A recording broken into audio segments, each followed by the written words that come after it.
Mao ni ang relief goods nga atong ipadala sa Cagayan de Oro sa Iligan City.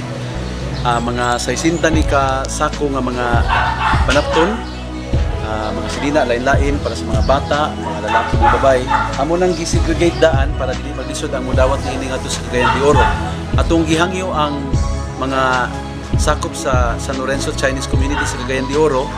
Sila ang naay resources ug manpower dito. Sila mo pahiluna, mudawat niini, mo pahiluna paghatag sa mga tao nga nabiktima sa maong bagyo ug baha. Salamat kayo sa tanang tagahagna nga mi sanong sa atong pagdasig nga mutabang gyud sa atong mga igsuon nga nagkalisod. Manginawat ako nga dili ka mapulaan sa pagtabang. Ang Ginoo na sayo sa inyong gibuhat ug siya na magbayad ug magbalos niini.